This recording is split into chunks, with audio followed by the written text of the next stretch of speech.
What if the man everyone called slow lived through the biggest moments in American history?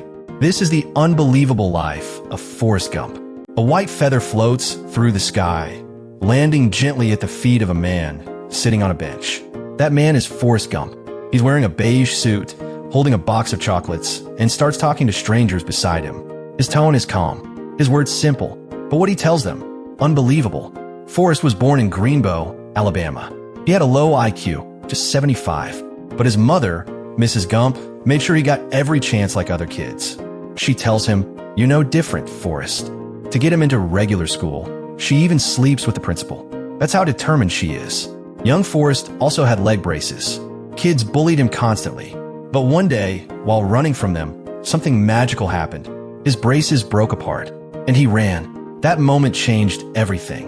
As a child, Forest met a girl named Jenny. She was the first to truly accept him. Her life was tough. Abuse, neglect, trauma. But to Forest, she was his everything. He keeps repeating her name throughout his life like a prayer. Me and Jenny go together like peas and carrots. Forest ran so fast. He ended up playing college football for the University of Alabama. He even met President John F. Kennedy after becoming an All-American. Every time he ran, something good happened.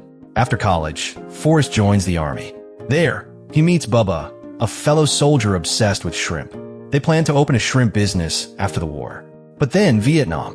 In the chaos of battle, Forest saves several soldiers. He even carries his lieutenant, Dan Taylor, out of danger. But he couldn't save Bubba. Bubba dies in his arms. That moment breaks something in Forest. He earns the Medal of Honor, meets President Lyndon B. Johnson. But none of it matters as much as losing Bubba. Lieutenant Dan survives but loses his legs. He feels angry, bitter, hopeless. He resents Forest for saving him. After the war, Forest returns home. But life feels empty without Jenny. He becomes a ping-pong champion, travels to China, becomes somewhat famous. Eventually, he keeps his promise to Bubba. He starts a shrimping business. Surprisingly, Lieutenant Dan shows up again. They become partners.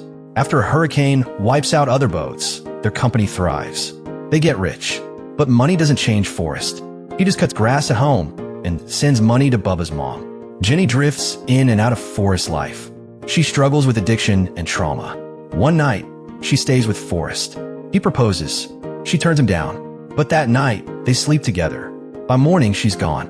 Again, Forest is heartbroken. So what does he do? He runs. He runs across the country. For 3 whole years, he runs. No reason, no destination, just running. People join him. He becomes a symbol. But one day, he just stops. "I'm pretty tired," he says. One day, Forest gets a letter from Jenny asking him to visit. He goes and learns something life-changing. Jenny had a child, Forest Jr., and he's his son. Forest is overwhelmed. He asks, is he smart, or is he like me? Jenny assures him their son is brilliant. It's one of the most emotional moments in the film. Jenny tells Forest she's sick, some virus doctors don't understand, likely HIV/AIDS. She asks Forest if he'll marry her. He says yes. They get married in a quiet ceremony. Lieutenant Dan comes, with new legs and a fiancée. Jenny passes away not long after. Forest becomes a full-time father. He walks his son to the school bus, just like his mom once did for him. As the boy gets on the bus, Forest says, "I love you, Forest." Then he sits on the same bench, under the same tree. The feather from the beginning? It floats back into the sky. Forest Gump isn't a story about a genius. It's about someone pure-hearted, loyal, and kind. He may not be smart in the traditional sense, but he teaches everyone around him what really matters. Love, loyalty, simplicity, and never giving up. Because like he says, life is like a box of chocolates. You never know what you're going to get.